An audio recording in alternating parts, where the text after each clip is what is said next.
Praise the lord అందరికీ ఒక ఉదయకాల సమయంన దేవుడు మనకిచ్చిన అవకాశమును బట్టి కృతజ్ఞతాస్తుతి స్తోత్రములు చెల్లిస్తూ ఉన్నాం. ఈ దినమున దేవుడు మనతో మాట్లాడుతున్న మాట కీర్తనల గ్రంథము 15వ కీర్తన మొదటి వచనంలో జ్ఞాపకం చేయబడుతుంది. ఇక్కడ చూస్తూ ఉన్నాం, యెహోవా నీ గుడారములో అతిథిగా ఉండదగిన వాడెవడు, నీ పరిశుద్ధ పర్వతము మీద నివసింపదగిన వాడెవడు. ప్రార్థన చేసుకుందాం.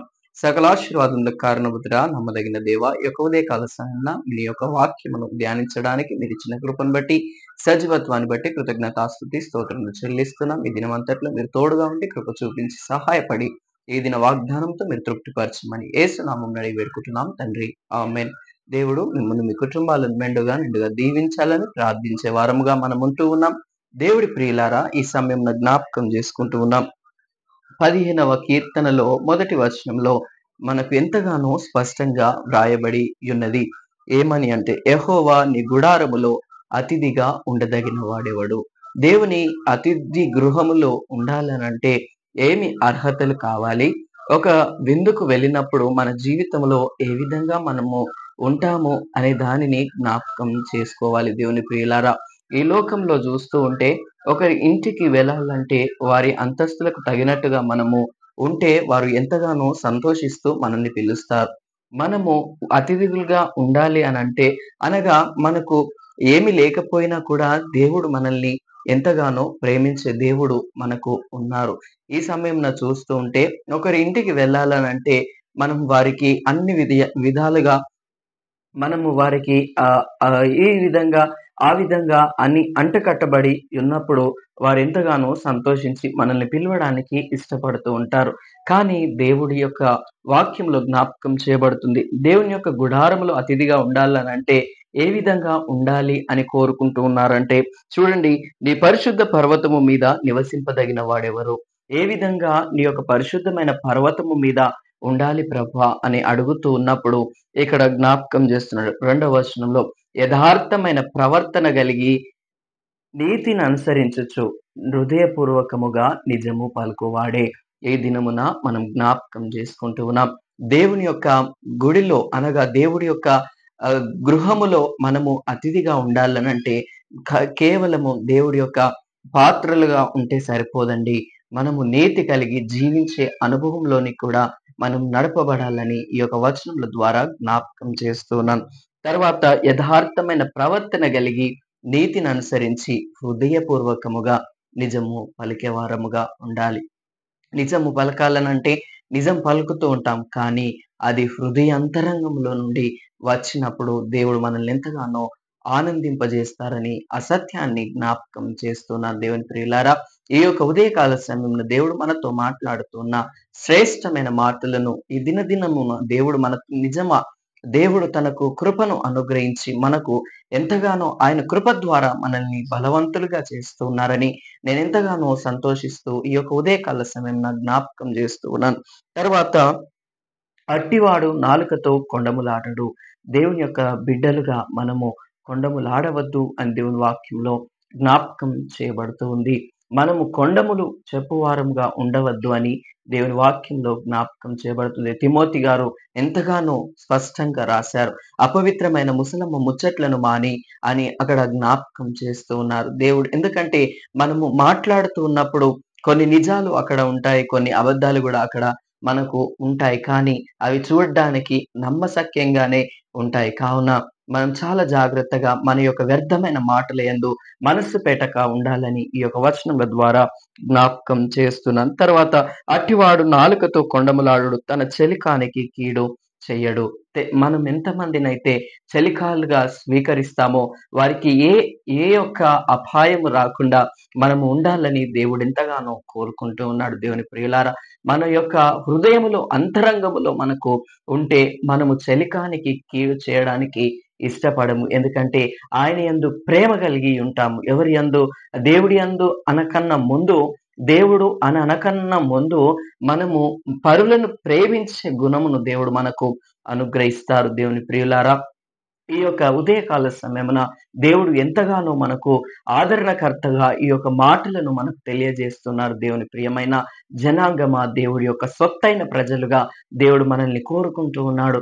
దేవుని యొక్క అతిథి గృహములో మనము ఉండాలంటే మనకు అంతస్తులు అవసరం లేదు, అక్కరకు రాని సుఖభోగాలు అవసరం లేదు. కానీ యథార్థమైన ప్రవర్తన కలిగి నీతిని అనుసరించుచు హృదయపూర్వకముగా నిజము పలుకువారముగా ఉండాలని దేవుడు ఎంతగానో మన యందు సంతోషించు వారుగా మనల్ని చూస్తూ ఉన్నారు. తర్వాత చూస్తూ ఉంటే తన చెలికానికి కీడు చేయడు, తన పొరుగు వాని మీద నింద మోపడు. నిందరహితమైన జీవితంలో మనము జీవించడం మటుకే కాదు దేవుని ప్రియులారా, క్రైస్తవేతరులముగా మనం ఉంటూ ఉన్నాం. వింటున్న ప్రతి ఒక్కరు కూడా ఎంతగానో దేవుడి యందు నిందలేని జీవితము జీవించాలనే ప్రతి ఒక్కరు కోరుకుంటూ ఉంటారు. కావున మనము నిందలేని జీవితంలో మనము ఇతరుల పైన కూడా నెపములు నెట్టే వారముగా ఉండకుండా ఉండాలని దేవుని వాక్యం ద్వారా జ్ఞాపకం చేస్తున్న దేవుని యొక్క ప్రియ జనాంగమా. తర్వాత అతని దృష్టికి నీచుడు అసహ్యుడు. చూడండి, అతని దృష్టికి నీచుడు అసహ్యుడైనా కూడా దేవుడు ఎంతగానో ప్రేమిస్తూ, ఎంతగానో ఆదరిస్తూ ఉన్న జీవితాలను ఇక్కడ మనం జ్ఞాపకం చేసుకుంటూ ఉన్నాం. మన పైన చెడుగా ఎవరైనా మాట్లాడినా, లేకపోతే మన పైన ఎవరైనా చెడును కల్పించి చెప్పినప్పుడు మనం ఎంతగానో బాధపడుతూ ఉంటాం, లేదా వారికి దూరంగా ఉండడానికి ఇష్టపడుతూ ఉంటాం. కానీ ఇక్కడ దేవుని యొక్క ప్రవర్తన కలిగి మనము జీవించినప్పుడు అతనికి ఏ కీడు రాకుండా చూస్తూ, తర్వాత అతని నీచుణ్ణి సన్మానించే దేవుడు, మన యందు దేవుడి ప్రేమ ఆ విధంగా ఉండాలని ఈ యొక్క వచనముల ద్వారా జ్ఞాపకం చేస్తూ ఉన్నాను. తర్వాత చూస్తూ ఉంటే అతడు యెహోవా యందు భయభక్తులు గల వారిని సన్మానించును.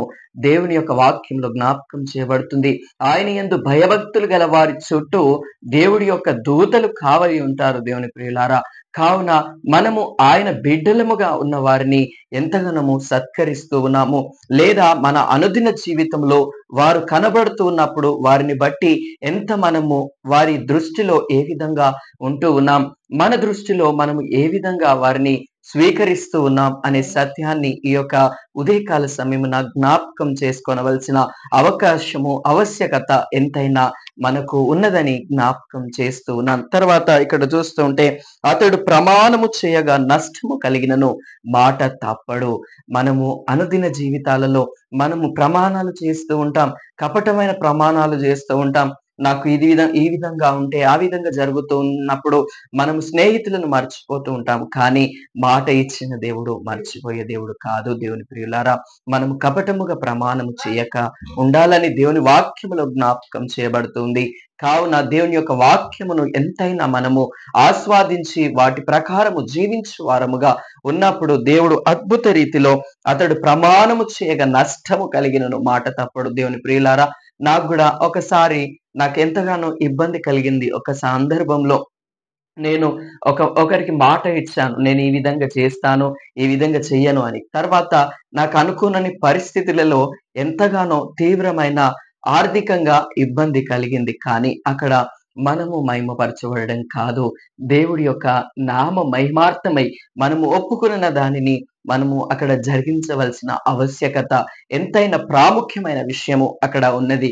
ఎందుకంటే అతడు నష్టము కలిగినను మాట తప్పడు అన్న విధంగా జీవించాలని జ్ఞాపకం చేస్తున్నాను దేవుని ప్రియులారా. తర్వాత తన ద్రవ్యము వడ్డీకి ఇయ్యడు. ఎంతమందిమి మన యొక్క ద్రవ్యాన్ని వడ్డీకి ఇస్తూ ఉన్నాం. మనము దేవుని రాజ్యంలో ఉండాలంటే మన యొక్క ద్రవ్యమును వడ్డీకి ఇయ్యకుండా ఉండాలని దేవుని వాక్యంలో జ్ఞాపకం చేయబడుతుంది. పూర్వకాలమున చూస్తే ద్వితీయోపదేశ కాండములో, తర్వాత నిర్గమకాండము, సంఖ్యాకాండములో దేవుడు స్పష్టంగా రాశారు. అనగా వారికి 7 సంవత్సరముల గడువు ఇవ్వాలి, 7 సంవత్సరముల గడువు తర్వాత వారిని అడగవద్దు అని ఇక్కడ జ్ఞాపకం చేయబడుతుంది. దేవుని ప్రియులారా, దేవుడు ఎంతగానో ఆస్వాదించే దేవుడు. తర్వాత నిరపరాధిని చెరుపుటకై లంచము పుచ్చుకొనడు. ఈ దినమున చూస్తూ ఉంటే ఎంతగానో నిరపరాధులుగా ఉన్న జీవితాలు ఎంతగానో భ్రష్టు పట్టిపోయిన పరిస్థితులలో చాలా మట్టుకు కనిపిస్తూ ఉన్నాయి. దేవుని ప్రియులారా, మంచి చేసిన వారిని చెడుగా చిత్రీకరిస్తున్నారు, చెడు చేసిన వారిని మంచిగా చిత్రీకరించే దుర్దినాలలో మనం ఉన్నాము. కాబట్టి మనము జ్ఞాపకం చేసుకోవాలి, దేవుడికి సమీపముగా ఏ విధంగా ఉంటూ ఉన్నాం. తర్వాత నిరపరాధిని చెరుపుటకై లంచము పుచ్చుకొనడు, ఈ ప్రకారము చేయువాడు ఎన్నడూను కదల్చబడడు. అప్పుడు దేవుని వాక్యంలో జ్ఞాపకం చేయబడుతుంది. దేవుని ప్రియులారా, ఈ ప్రకారము చేయబడిన వాడు ఎప్పుడునూ కదల్చబడడు, నిత్యము కదలని సీయోను కొండవలె ఉంటారని కీర్తనకారుడు సెలవిస్తూ ఉన్నాడు. దేవుని ప్రియులారా, కావున మనము ఈ యొక్క లక్షణములను కలిగి జీవిస్తే దేవుడి యొక్క అతిథి గృహములో మనము దేవుడితో సమానముగా, లేదా దేవుడు కూర్చున్న స్థానమునకు ముందుగా మనం కూర్చుండి ఉండి దేవుడి యొక్క తేజస్సును, దేవుడి యొక్క ప్రకాశమానమైన ఆయన కృపను మనం చూస్తామని ఈ యొక్క వచనముల ద్వారా ఆయన ఆతిథ్యములో మనము స్వీకరించి, ఆయన ఆతిథ్యముతో మనము ఆయనతో పాటు ఉండి ఆ యొక్క నిత్యత్వములో మన యొక్క జీవితాలను కట్టబడుచుకుంటామని ఈ యొక్క వచనముల ద్వారా జ్ఞాపకం చేస్తూ ఉన్నాను. దేవుని ప్రియులారా, మీలో ఎవరైనాను అనారోగ్యముతో ఉంటే మా యొక్క వాట్సాప్ నంబర్స్ కు మెసేజ్ చేయవచ్చు. మేము మీ కొరకు లైవ్ లో కూడా ప్రార్థించడానికి దేవుడు తన కృపను అనుగ్రహించాలని ప్రార్థన చేసుకుంటూ ఉన్నాం. ఈ యొక్క ఉదయకాల సమయమున ప్రార్థన అవసరతలు మన యొక్క వినికిడిలో ఉన్న వాటిని గురించి ప్రార్థించ ఆవశ్యకత ఎంతైనా ఉన్నది. మీ అనుదిన జీవితంలో కూడా ఉన్న వాటిని తెలియజేయండి అని ఈ యొక్క వచనముల ద్వారా జ్ఞాపకం చేస్తున్న దేవుడు ఇటు పరిచర్యను బలపరిచినట్లు, దేవుడు తన కృపను మనకు అనుగ్రహించినట్లు అయ్యా అని మొరపెట్టుకుంటూ దేవుడిని స్తుతించు వారముగా ఉండాలని ఈ యొక్క వచనముల ద్వారా జ్ఞాపకం చేసుకుంటూ ఉన్నాం. దేవుడిచ్చిన వాక్యమును ఈ సమయమున దీవించి ఆశీర్వదించి బలపరచును గాక. ఆమేన్. ప్రార్థన చేసుకుందాం. సకల ఆశీర్వాదములకు కారణభూతుడా, నమ్మదగిన దేవా, నీ యొక్క కృపలో జ్ఞాపకం చేసుకొని నీ యొక్క అతిథి గృహములో మేము ఏ విధంగానైతే ఉండాలో మీరే తోడుగా ఉండి కృప చూపించి, అయ్యా తండ్రి, నీ యొక్క మాటల ప్రకారము మేము మా జీవితంలో కట్టుకొని జీవించు వారంగా ఉండుటకు కృప చూపించి సహాయపడి నీ యొక్క మెండైన దీవెనల చేత బలపరచమని యేసుక్రీస్తు పరిశుద్ధ నామమున అయ్యా తండ్రి అని మొరపెట్టుకొనుచును. అయ్యా తండ్రి, అనారోగ్యంతో ఉన్న బిడ్డలను మీరు జ్ఞాపకం చేసుకోనండి. మా చెవులకు వినబడిన ప్రతి మనవిని మీరు అంగీకరించండి ప్రభా. నీకు స్తోత్రం. అయ్యా తండ్రి, ఆర్థికంగా అయ్యా తండ్రి నీ యొక్క కృపలో అయ్యా తండ్రి ప్రతి ఒక్క కుటుంబాన్ని బలపరచండి ప్రభా. అయ్యా తండ్రి, నీ యొక్క రెక్కల చాటును భద్రపరచుకోనండి. నీ యొక్క మెండైన దీవెనలను, నీ యొక్క నమ్మకమైన నీ యొక్క కృపను అయ్యా తండ్రి ప్రతి బిడ్డకును అనుగ్రహించమని ప్రార్థన చేస్తున్నాం. ఆర్థిక స్థితిగతులను మరుగుపరచండి అయ్యా తండ్రి. గర్భఫలము, భూఫలము అయ్యా తండ్రి, మంగళలక్ష్మి వారి కుటుంబమును అయ్యా తండ్రి అదే విధంగా అయ్యా తండ్రి నీకు స్తోత్రములు చెల్లిస్తున్నాం. వీరేష్ కు అయ్యా తండ్రి మంచి అయ్యా తండ్రి నాయన నీ యొక్క కృపను అనుగ్రహించండి ప్రభా. వివాహ వ్యవస్థలో మీరు తోడుగా ఉండండి. కావలసిన సాటి అయిన సహాయముగా అయ్యా తండ్రి స్త్రీని మీరు అనుగ్రహించమని ప్రార్థన చేస్తున్నాం. అయ్యా తండ్రి, మా చుట్టుప్రక్కల ఉన్న వారిని కూడా మీరు జ్ఞాపకం చేసుకోనండి. అనారోగ్యంతో ఉన్న ప్రతి బిడ్డను అయ్యా తండ్రి పేరు వరుసన మీరు జ్ఞాపకం చేసుకోమని ప్రార్థన చేస్తున్నాం. రక్షణ లేని నా ఇంటి వారికి కూడా నీవే నా రక్షణను అనుగ్రహించి అయ్యా తండ్రి నీ యొక్క రెక్కల చాటును భద్రపరుచుకొని కావలసిన ప్రతి ఈవిని అనుగ్రహించి అయ్యా తండ్రి నీ యొక్క మెల్లనైన స్వరము ప్రతి ఒక్క బిడ్డకును అనుగ్రహించమని, నీ యొక్క పరిశుద్ధతలో, నీ యొక్క పరిశుద్ధత కలిగిన జీవితంలో జీవించే అనుభవంను ప్రతి ఒక్క బిడ్డకును, అన్యులకును, ప్రతి ఒక్కరికి యూట్యూబ్ చూస్తున్న ప్రతి బిడ్డను అనుగ్రహించి గర్భిణీ స్త్రీలకు సుఖమైన ప్రసవాన్ని అనుగ్రహించమని యేసుక్రీస్తు పరిశుద్ధ నామం అడిగి వేడుకుంటున్నాను పరమ తండ్రి. ఆమేన్. దేవుడు మిమ్మును మీ కుటుంబాలను మెండుగా నిండుగా దీవించును గాక. ఆమేన్.